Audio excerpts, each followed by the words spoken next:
Hello everyone, मैं हूं सपना और स्वागत है आपका मेरे चैनल साइंस बाय सपना सिंह में। आज के मेरे इस वीडियो में जो है मैं क्लास 9th और 10th क्लास को थोड़ा सा कंबाइन करके पढ़ाने वाली हूं। बेसिकली 9th क्लास में जो है हमने एटम्स की वैलेंसी, वैलेंस सेल इलेक्ट्रॉन्स के बारे में जाना था, किस तरह से कंपाउंड्स बनते हैं, और उस चीज का जो एप्लीकेशन है वो हमें 10th में पढ़ना है, और प्लस साथ में पीरियोडिक टेबल भी जो है वो हमें 10th में पढ़ना है। ठीक है, सो मैं इन दोनों को जो है दोनों क्लासेस की जो नॉलेज को एक जगह मिक्स कर रही हूँ। ये वीडियो जो है मैंने अपने कुछ स्टूडेंट्स के रिकमेंडेशन पे बनाया है।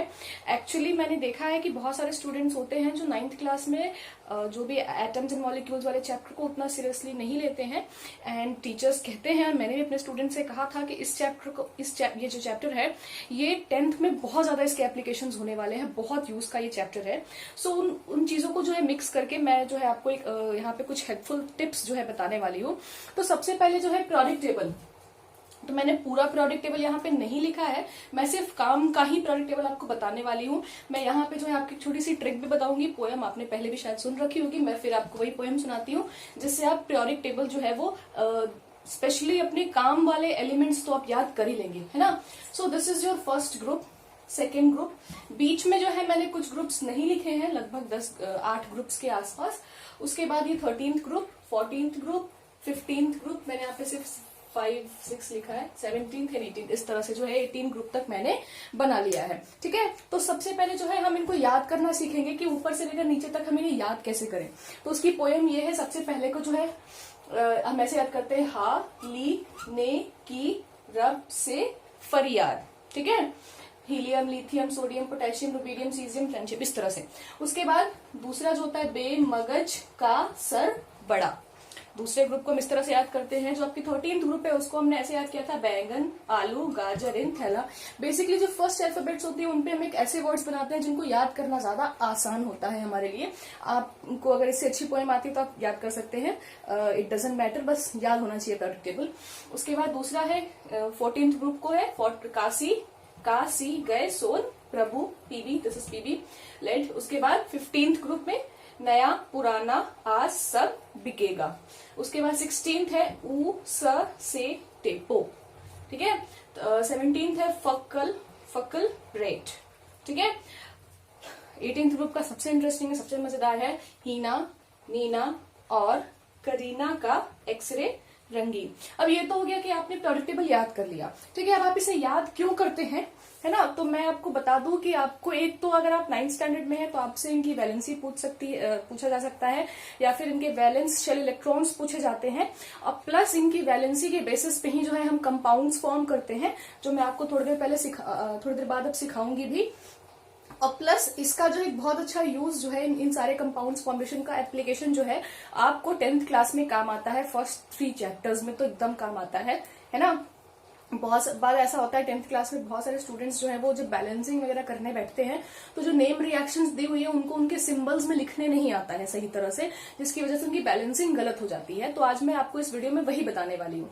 तो सबसे पहले अगर वैलेंस शेल इलेक्ट्रॉन की बात की जाए, VSE की बात की जाए, तो ठीक है, इसका नाम में है वैलेंस शेल। हम उसको लास्ट शेल को कहते हैं, किसी भी एटम का जो लास्ट शेल होता है उसी को हम वैलेंस शेल कहते हैं, और उसमें जो इलेक्ट्रॉन्स प्रेजेंट होते हैं, नंबर ऑफ इलेक्ट्रॉन्स, वही होते हैं वैलेंस शेल इलेक्ट्रॉन्स। ठीक है, एक और चीज होती है वैलेंसी। तो वैलेंसी और वैलेंस शेल इलेक्ट्रॉन्स जो है, इस बार अगर इधर के ग्रुप में बात की जाए तो आपको सेम ही मिलेगी, बट इधर के कुछ ग्रुप्स में जो है वो उल्टा हो जाता है। ठीक है, तो यहाँ पे समझना जरूरी है। तो वैलेंस शेल इलेक्ट्रॉन जो है, लास्ट शेल में कितने इलेक्ट्रॉन्स प्रेजेंट है, ठीक है, तो ये देखने के लिए ना ये ग्रुप नंबर याद करो, ये याद हो जाता है।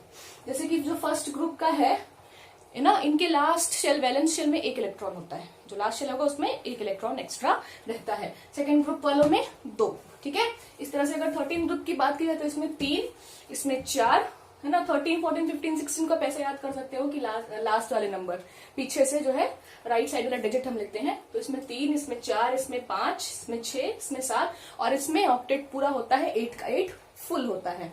ठीक है, अब बात की जाए वैलेंसी की, वैलेंसी किसे कहते हैं, तो वैलेंसी उसे कहते हैं कि जो लास्ट शेल में जो है इलेक्ट्रॉन्स जो होते हैं, हमें 8 ऑक्टेट रूल क्या कहता है कि लास्ट शेल में अगर वो K शेल है तो उसमें 2 इलेक्ट्रॉन्स पूरे होने चाहिए, और अगर वो LMN शेल है तो उसमें 8 इलेक्ट्रॉन्स होने चाहिए लास्ट में।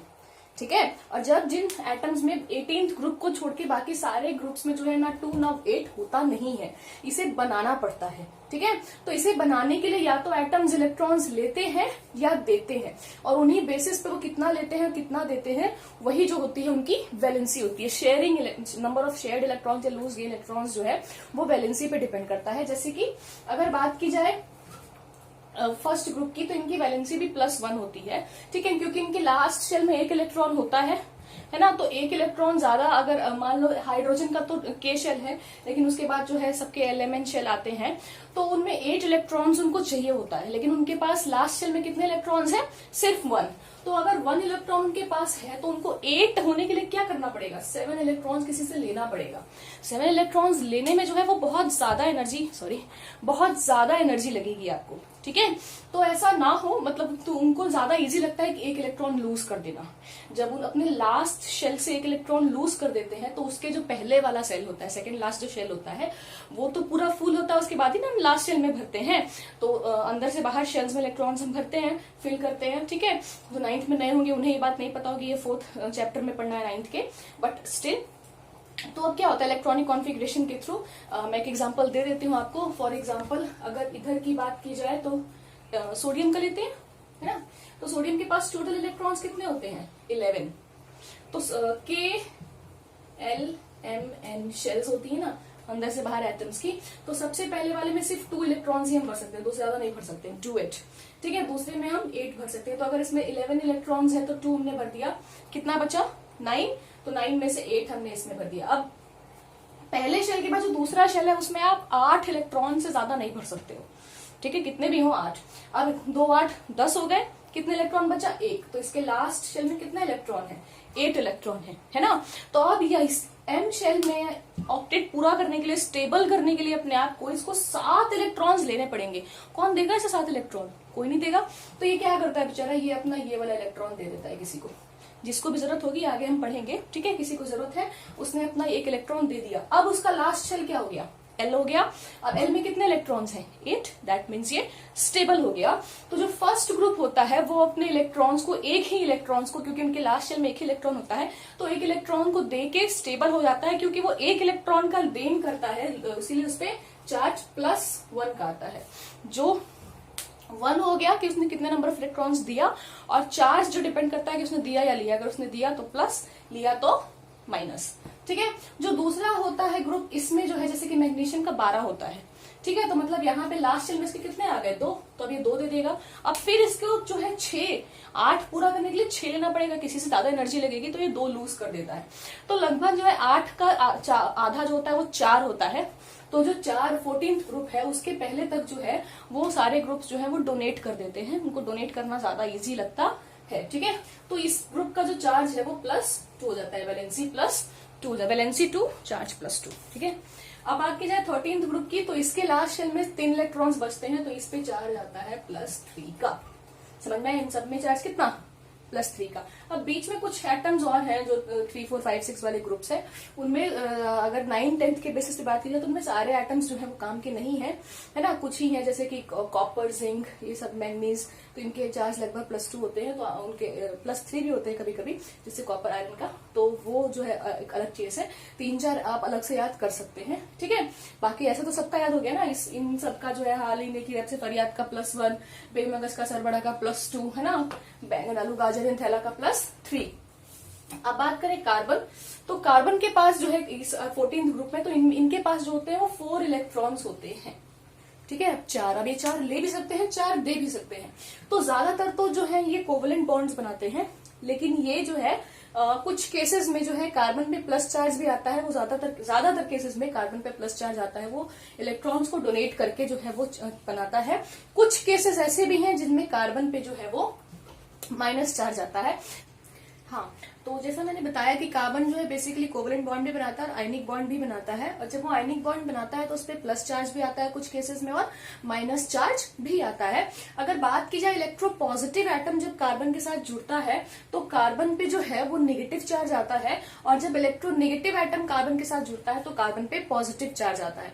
अब ये इलेक्ट्रोनेगेटिव एटम्स होते क्या है, तो बेसिकली जो मेटल्स वगैरह इधर के जो होते हैं, जैसे ये सारी चीजें जो होती हैं इलेक्ट्रोपॉजिटिव होती हैं। दैट मीन्स कि ये जो है वो वो इलेक्ट्रॉन्स को डोनेट कर देती हैं बेसिकली। अगर मैं इस तरह से आपको बताऊं तो अगर हाइड्रोजन के साथ, मान लीजिए कि अगर आपका कार्बन हाइड्रोजन के साथ जुड़ा है, ठीक है, और तो इनके बीच में अगर आयनिक बॉन्ड बन रही है, वैसे तो ये शेयरिंग ऑफ इलेक्ट्रॉन से बनाते हैं, बट अगर बीच में मान लो जब बॉन्ड टूटता है इनके बीच में, उस टाइम पे इलेक्ट्रॉन्स का लेन देन जब होता है, तो हाइड्रोजन जो है वो हमेशा देगा, ठीक है, हाइड्रोजन जो है वो इलेक्ट्रॉन्स दे देगा, तो कार्बन पे जो है वो नेगेटिव चार्ज आएगा और हाइड्रोजन पे जो है वो पॉजिटिव चार्ज आएगा। लेकिन अगर बात की जाए ऑक्सीजन के साथ, समझ में ये बात, अगर ऑक्सीजन के साथ जब कार्बन जुड़ेगा, जैसे कि CO2 में कार्बन जुड़ता है, ठीक है, तो इसमें जब CO और ऑक्सीजन के बीच में जब बॉन्ड टूटेंगे तो कार्बन पे जो है वो पॉजिटिव चार्ज आएगा, ऑक्सीजन पे नेगेटिव चार्ज आएगा। क्यों? क्योंकि ऑक्सीजन जो है वो कार्बन से ज्यादा इलेक्ट्रोनेगेटिव है, मतलब वो इलेक्ट्रॉन, उसके पास ज्यादा ताकत है इलेक्ट्रॉन्स को खींचने की। इलेक्ट्रोनेगेटिव एटम्स वो होते हैं जिनके पास ज्यादा पावर होती है इलेक्ट्रॉन्स को खींचने की। तो जब कार्बन को ऐसे एटम्स का वो बॉन्ड बनाएगा जो ज्यादा उससे पावरफुल है इलेक्ट्रॉन्स खींचने में, तो उस पर पॉजिटिव चार्ज आएगा क्योंकि वो इलेक्ट्रॉन दे देगा, और जब उससे वो किसी से पावरफुल होगा इलेक्ट्रॉन्स खींचने में, तो वो अपने ऊपर नेगेटिव चार्ज रख के उससे इलेक्ट्रॉन ले लेगा। तो इस पे दोनों चार्ज आते हैं, ठीक है। अब 14th ग्रुप के बाद जब हम इधर बढ़ते हैं, अभी तक हमने 1 + 1 + 2 + 3 देखा, इस पे दोनों आता है, प्लस माइनस दोनों। अगर इस पे अब हम बढ़े तो अब यहां से जो है घटना शुरू होता है। अब अगर हम इसकी बात की जाए, अगर नाइट्रोजन की, तो इसके लास्ट शेल में जो है वो 5 इलेक्ट्रॉन्स होते हैं। इसकी वैलेंस शेल इलेक्ट्रॉन कितनी हो गई? 5 हो गई। तो इसकी वैलेंसी 5 नहीं होगी, क्यों? क्योंकि इसको ऑक्टेट पूरा करने के लिए कितना चाहिए? 3 इलेक्ट्रॉन चाहिए, तो ये 8 हो जाएगा, है ना। तो अब ये 5 इलेक्ट्रॉन्स किसी को देगा, उसमें ज्यादा एनर्जी लगेगी। 3 इलेक्ट्रॉन्स ये लेके जो है वो कम एनर्जी में अपने आप को स्टेबल कर सकता है। तो ये जो है वो 3 इलेक्ट्रॉन्स लेगा, तो इसकी वैलेंसी 3 हो जाएगी और चार्ज इस पे माइनस आएगा, -3, क्योंकि ये 3 इलेक्ट्रॉन्स लेके अपना चार्ज अपने आप को स्टेबल करेगा। अगर 16th ग्रुप की बात की जाए ऑक्सीजन की, तो फिर -2, ये 2 इलेक्ट्रॉन्स को लेके अपना जो है अपने आप को स्टेबल करेंगे ऑक्सीजन, है ना। लास्ट शेल में उसके 6 इलेक्ट्रॉन्स रहता है, उसकी जो है ना टोटल 16 होती है ना। तो अगर उसको अरेंज करो आप फिर से इलेक्ट्रॉनिक कॉन्फ़िगरेशन में, तो वही आएगा 2, 8, 6, लास्ट में 6 है। इसको 8 होने के लिए जो है कितना चाहिए? 2 इलेक्ट्रॉन चाहिए। तो ये 2 जो है लेके, किसी से भी लेके अपने आप को, जैसे वाटर में जो है 2 हाइड्रोजन से एक इलेक्ट्रॉन लेके जो है ऑक्सीजन अपने आप को स्टेबल कर लेता है। अगर 17th ग्रुप की बात की जाए तो -1, इनके लास्ट शेल में वैलेंस शेल इलेक्ट्रॉन जो होता है वो 7 होता है, एक इलेक्ट्रॉन लेके ये अपने आप को स्टेबल कर लेते हैं। अगर 18th ग्रुप, लास्ट ग्रुप की बात की जाए, तो उसमें टोटल नंबर ऑफ इलेक्ट्रॉन्स 8 होते हैं। जब total number of electrons last में 8 है लास्ट शेल में, तो ये जो है नोबल एटम्स भी इनको कहा जाता है, नोबल गैसेस, बिकॉज ये बड़े अच्छे होते हैं, बड़े एकदम साधु होते हैं, किसी से रिएक्ट नहीं करते। क्यों? स्टेबल है ऑलरेडी, इनके पास ना कम है ना ज्यादा है, जितना होना चाहिए उतना है। तो ये जबरदस्ती किसी के साथ मारपीट या लेन देन नहीं करते हैं। समझ में आई बात? तो ये था आपका सारा चार्ज। अब इन्हीं चार्ज के बेसिस पे जो है आप फॉर्मूलाज बनाते हो, कोई भी कंपाउंड या कुछ भी जो आपको बनाना होता है, आप इन्हीं चार्ज के बेसिस पे बनाते हो, ठीक है। जैसे कि मैं एक आपको बना के दिखा देती हूँ।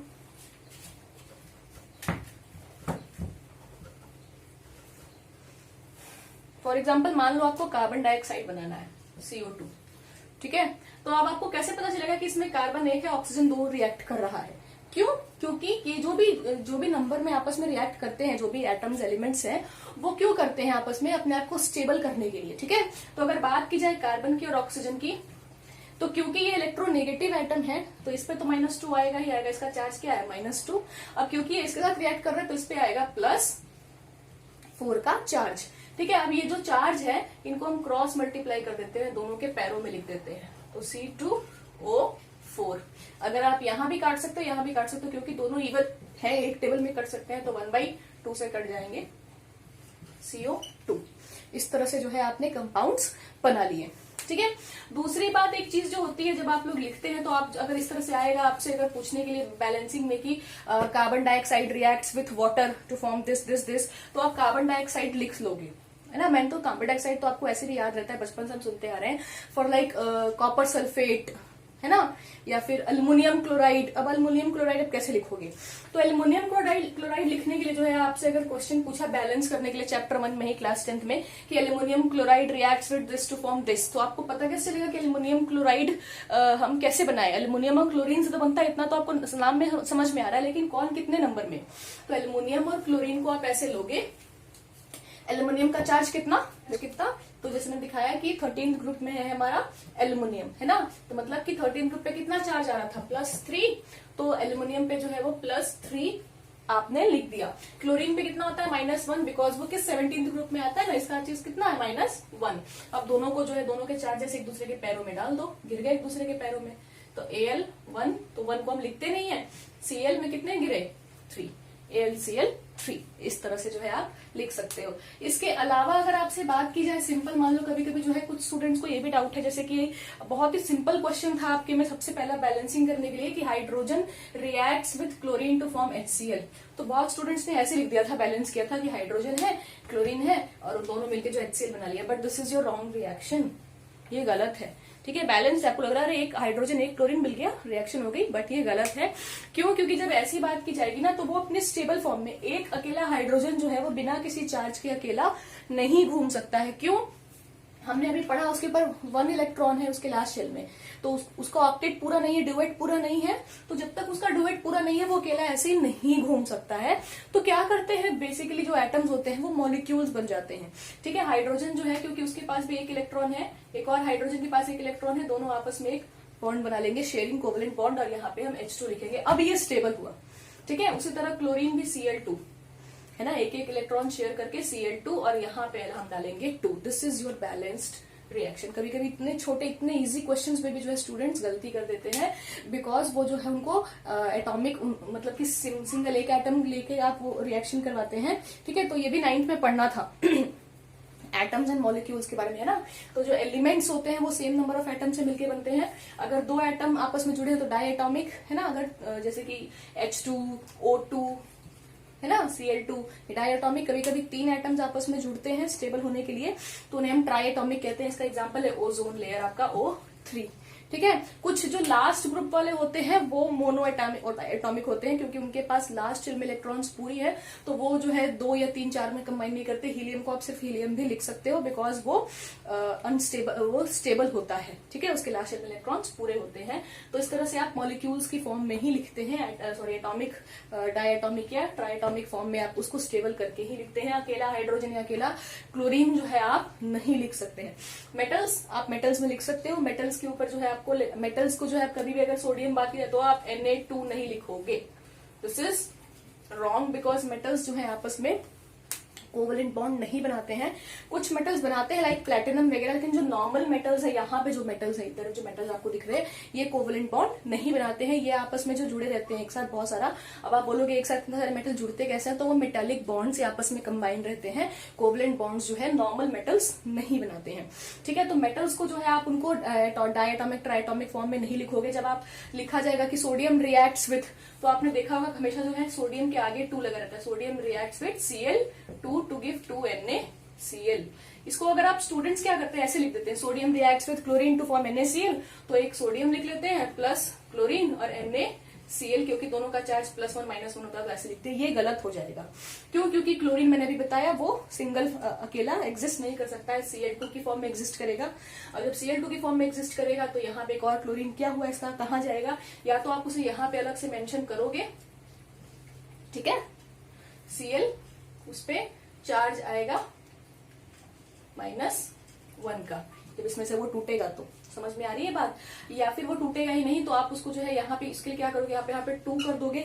अब जब यहाँ पे आपने 2 कर दिया तो आप इधर भी इसको 2 करोगे। दिस इज तो बैलेंसिंग, ये तो बैलेंसिंग हो गई। लेकिन मैं बता रही हूँ, तो मेटल्स के आगे हमेशा आप लिखना नंबर, जो भी जितने नंबर ऑफ मेटल्स आपके रिक्वायर्ड हैं जो भी रिएक्शन में, उसको आप हम आगे मेंशन करते हैं, पीछे मेंशन नहीं करते हैं। यहाँ पे मेंशन करने से वो डायटॉमिक हो जाएगा, और मेटल्स जो है कोवलेंट बॉन्ड बना के डायटॉमिक फॉर्म में एग्जिस्ट नहीं करते हैं। सो आई होप ये वीडियो आपके काम का हो। आज के मेरे इस वीडियो में इतना ही। अगर आपको मेरा वीडियो पसंद आया तो please like, share and subscribe, और पढ़ते रहिए। Have a nice day.